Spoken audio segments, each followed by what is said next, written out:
para entrar a lo que es síndrome coronario agudo y aterosclerosis. Entonces, cuando pasarles un breve recuerdo, hemos visto de que las patologías que están relacionadas al pericardio pueden ser algunas muy sencillas, que pueden ser benignas, y por el otro lado tenemos a situaciones que son bastante graves, que ponen en riesgo la vida del paciente, como es el taponamiento cardíaco. Hemos hablado de una primera de ellas, que es la pericarditis aguda, que en sí representa un proceso inflamatorio de las hojas del pericardio que se produce por múltiples agentes patológicos, pero las podemos clasificar en algunas causas infecciosas y en otras causas no infecciosas. Dentro de las infecciosas hemos visto que la causa viral representa una causa muy importante y frecuente de pericarditis aguda, especialmente en las personas jóvenes. Y luego existen otras como la tuberculosa, que es muy importante en nuestro medio, y las bacterianas también. Las no infecciosas tenemos la urémica, que es también de cierta manera frecuente, y las relacionadas a colagenopatías o enfermedades del tejido conectivo. Dentro de las infecciosas hemos visto que las virales incluso llega a ser un mayor porcentaje porque se han englobado dentro de lo que son las pericarditis idiopáticas, aquellas pericarditis que no llegan a un diagnóstico exacto porque no contamos con algunos estudios serológicos que podrían especificar el origen viral de las pericarditis. Entonces, las virales es un grupo realmente amplio de causas de pericarditis. La tuberculosa y las bacterianas también en algunos pacientes que vamos a encontrar.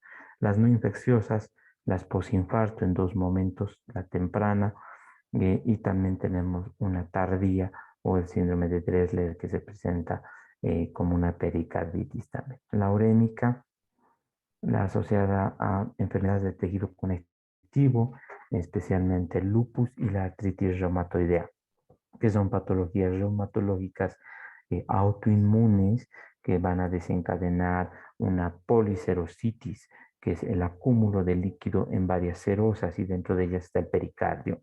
También pleura también va a ser, ¿no? Pero el pericardio como una causa de pericarditis, inflamación y acúmulo de líquido. La causa o qué es lo que se produce es como hemos visto en el tema de inflamación, es un proceso inflamatorio, vasodilatación, el aumento de la permeabilidad capilar, por lo cual está la pericarditis muy relacionado a la formación de derrames pericárdicos y también al exudado leucocitario, una serie de células dentro del proceso inflamatorio que van a liberar sus componentes en esta patología.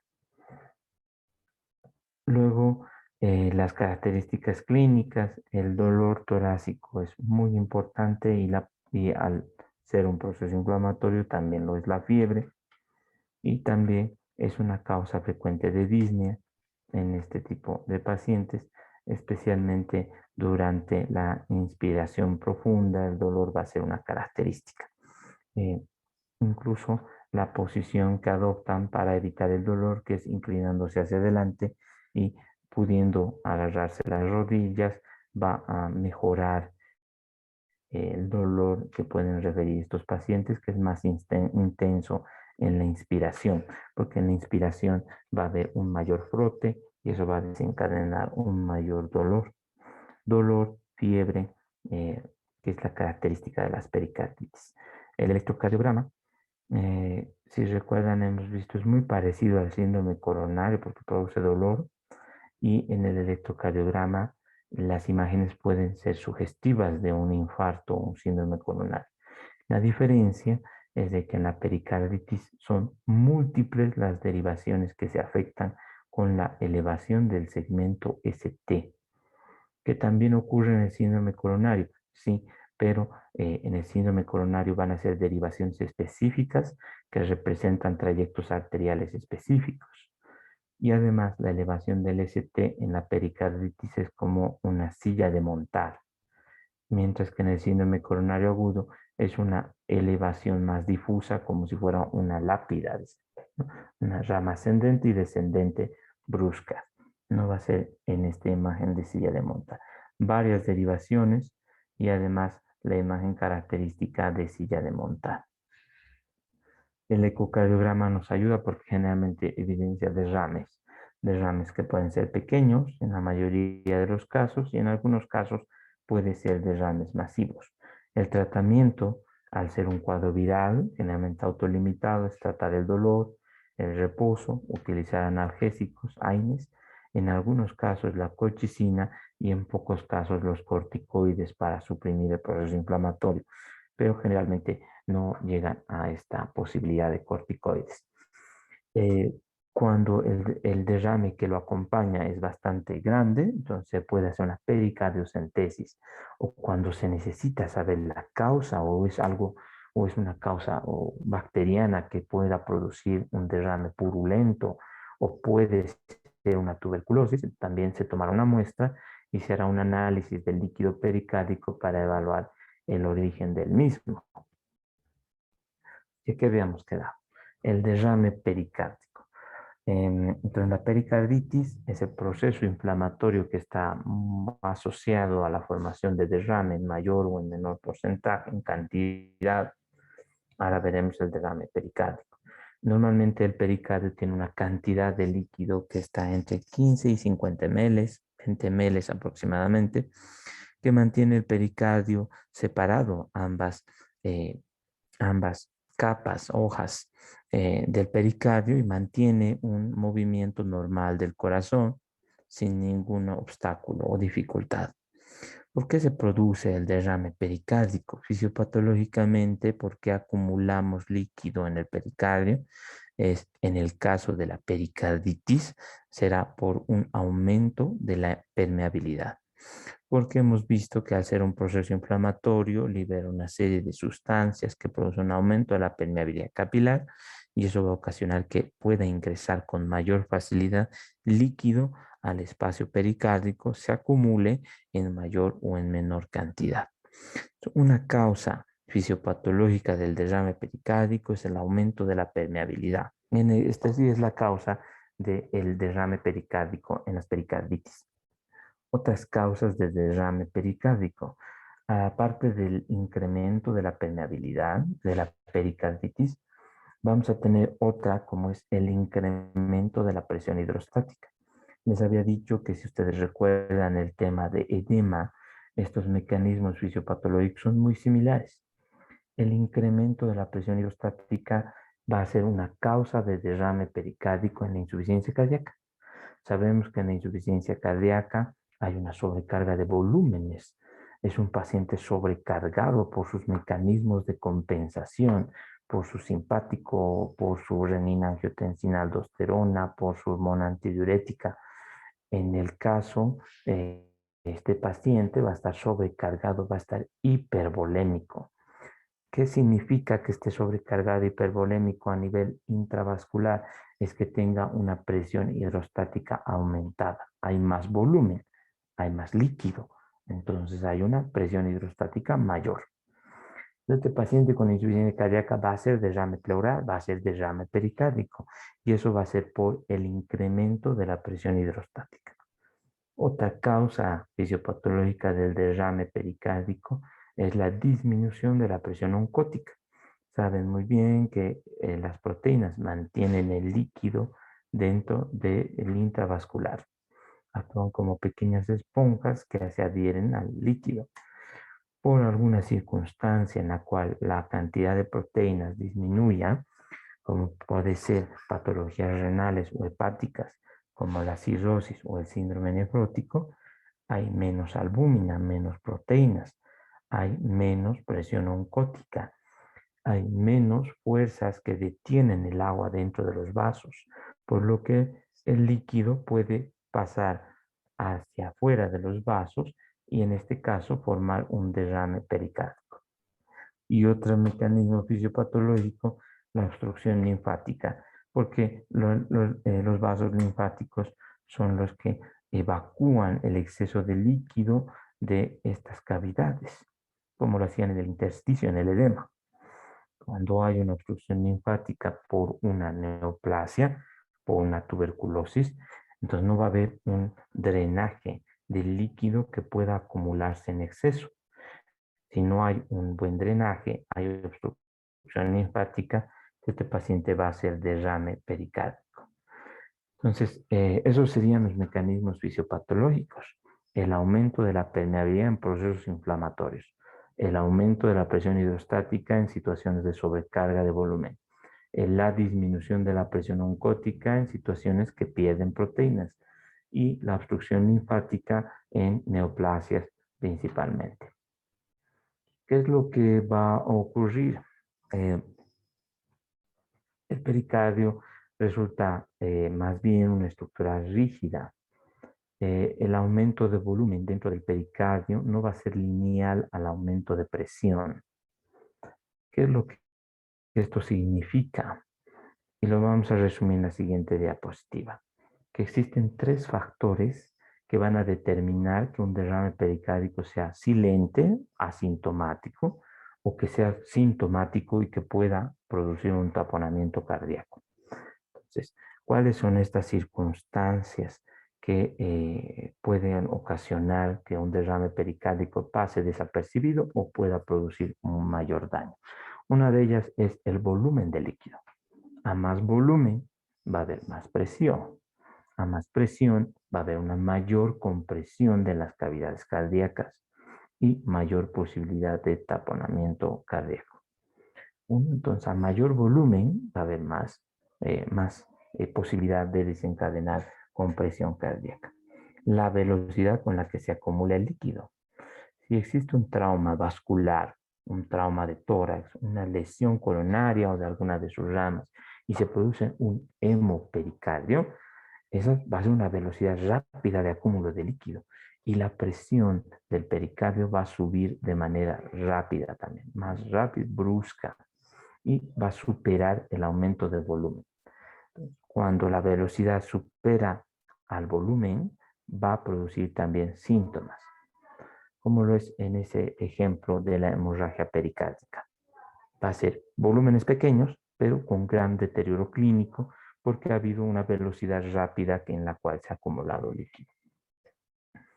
Por último, las características de distensibilidad del pericardio. Si es un pericardio distensible, va a poder adaptarse más fácilmente. Si es un pericardio que produce o que tenga fibrosis, pues no se va a adaptar fácilmente a los cambios de volumen que va a tener este paciente. El derrame pericárdico produce síntomas en relación a tres aspectos. El volumen. Si es el volumen progresivo y lento, puede ser asintomático hasta etapas avanzadas y con grandes cantidades de líquido en el pericardio. Si es un evento súbito, el aumento de la presión va a ser rápido y va a causar síntomas de manera rápida también. Y también dependerá de las características de distensibilidad del pericardio. Depende de esto entonces la sintomatología. Un incremento rápido del volumen del pericardio, por ejemplo, un trauma de tórax por una hemorragia, va a producir una elevación marcada de la presión pericárdica y eso va a ocasionar una compresión rápida de las cavidades cardíacas y el taponamiento cardíaco, taponamiento pericárdico. Cantidades que pueden ser pequeñas, que en un derrame por una pericarditis simple no producirían taponamiento, pero en este caso es más por el llenado rápido, brusco, lo que va a ocasionar que ese pericardio no tolere ese aumento y las presiones suban más rápidamente. Cuando el derrame se acumula con lentitud, hemos dicho que puede más bien adaptarse fácilmente. Pueden ser semanas, meses. Se distiende de forma gradual. De esta forma, la curva de lo que es la relación volumen-presión se va a desplazar hacia la derecha y va a ser más fácil adaptarse a ese pericardio. Puede alojar volúmenes mayores y en ese caso podemos ver esa imagen en la radiografía que nos han enseñado que es la copa de champán invertida, la imagen del derrame pericárdico, en la cual se ha perdido en la imagen, en la placa, la definición de las estructuras que normalmente tendríamos que diferenciar. Y se ve todo como un trazo difuso, como una copa invertida. ¿Qué repercusión en la clínica? Varios síntomas pueden estar relacionados al derrame pericárdico. Puede ser asintomático, puede producir un dolor constante en el lado izquierdo del tórax, e incluso en el peor de los casos, taponamiento cardíaco, que es un tipo de shock, se recuerda, ¿no? Un shock restrictivo. A la exploración física, vamos a escuchar latidos cardíacos que van a estar velados o van a ser escuchados de una forma más dificultosa. Y cuando el derrame no es masivo y todavía se pueden frotar las ambas capas visceral y parietal, va a dar o podemos auscultar un frote que se va a desaparecer cuando el derrame aumenta y las capas ya no se pueden, no tienen esa fricción. En la radiografía, ¿qué vamos a ver? Si es masivo, esa imagen de la copa de champán. Si es un masivo y paulatino, ¿no? Ahora, si es un derrame brusco, pequeñas cantidades, tal vez la imagen en la radiografía no nos demuestre ni el agrandamiento del mediastino o del corazón. En el electrocardiograma, ¿qué es lo que vamos a ver? Es primero los bajos voltajes y segundo la alternancia eléctrica. ¿Por qué bajos voltajes? Porque el corazón se está alejando de los electrodos que usamos para hacer el electrocardiograma, porque se ha colocado delante del corazón una capa de líquido que lo está aislando, por lo que los latidos que se transmiten al electrocardiograma se van a ver pequeños y los voltajes van a ser pequeños. La alternancia eléctrica. Cada latido va a ocasionar un movimiento del corazón y a momentos un latido lo aproxima más al pericardio que otro latido, lo que significa que vamos a ver algunos latidos pequeños con voltajes pequeños y otro latido que está más cerca al pericardio ya con un voltaje mayor, otro más pequeño se alejó, otro mayor, otro más pequeño. Alternancia eléctrica y voltajes bajos es la característica del derrame pericárdico. Voltajes bajos, es decir, QRS pequeños en todas las derivaciones. Y eso es porque hay una capa de líquido alrededor del corazón y los electrodos no van a poder transmitir el electrocardiograma de manera adecuada. Y la alternancia, que es esa capacidad del corazón en cada latido de acercarse a la pared y transmitir un latido mejor que otro, lo que nos va a dar esta imagen de alternancia eléctrica. Pequeños, grandes, pequeño, grande. El ecocardiograma. El ecocardiograma va a ser muy importante porque con el ecocardiograma vemos los que no podemos identificar. Pequeñas cantidades, desde 20 ml. La radiografía solo va a ser evidente con 250 ml. Entonces, un derrame pericárdico de menos de 200 ml, tal vez en la radiografía no lo vamos a ver. Va a parecer un mediastino normal. Por su parte, en la ecografía vamos a poder identificar estos derrames, ¿no? Por encima de 20 ml ya el ecocardiograma nos va a diferenciar si hay derrame o si no hay derrame pericárdico. Y además, el compromiso en el llenado ventricular, que esto es muy importante cuando hablemos de taponamiento. Taponamiento, hemos dicho, es la restricción al llenado ventricular. Esa es su característica, el shock restrictivo. Aquí el derrame pericárdico no está produciendo taponamiento, no hay restricción al llenado ventricular, no hay shock restrictivo.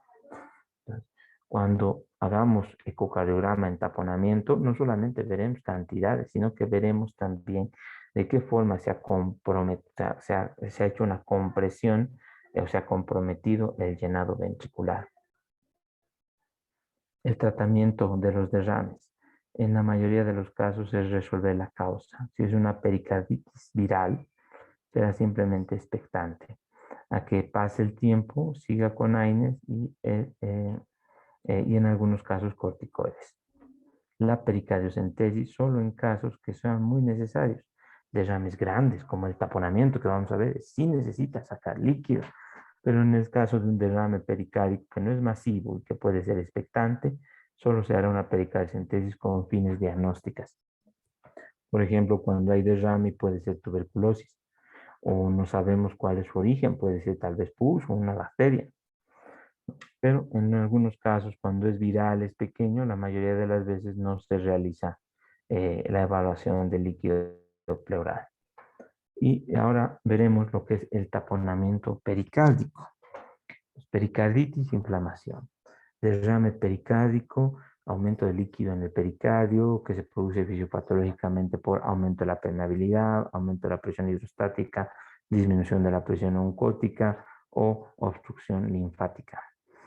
El derrame pericárdico, ¿de qué depende? ¿De qué síntomas? Del volumen y tiempo. Si el tiempo es prolongado, adapta volúmenes más grandes. Si el tiempo es corto, no se adapta a volúmenes pequeños. Da síntomas con volúmenes pequeños. Y 3, de la elasticidad del pericardio para poder amoldarse y adaptarse. Clínica del derrame pericárdico asintomático, un gran grupo, y en otros casos puede ser dolor ocasional y a la auscultación los sonidos que no son bien audibles y principalmente en la radiografía cuando es más de 200 ml, la imagen en copa de champán, como una copa invertida, y en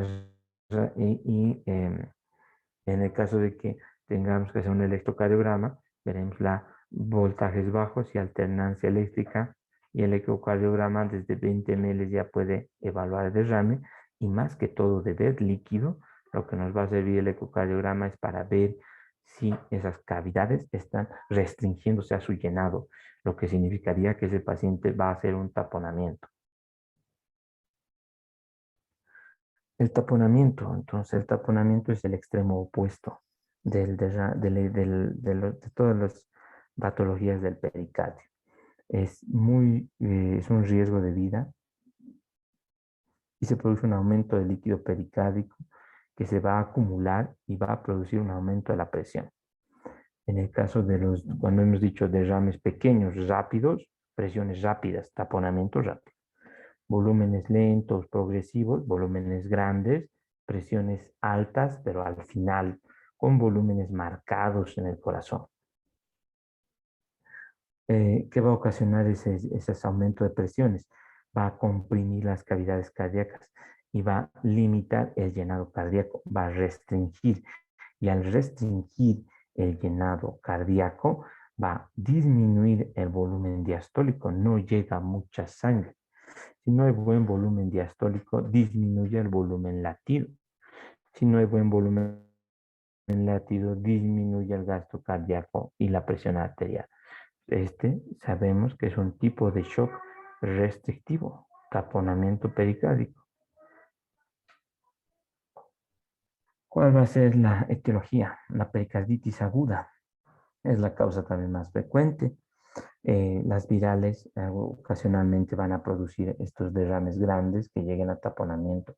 Las más frecuentes van a ser las neoplásicas, la tuberculosa y la urémica. Esas sí acumulan líquido y pueden acumular líquido progresivamente y eventualmente aumentar las presiones de las cavidades cardíacas.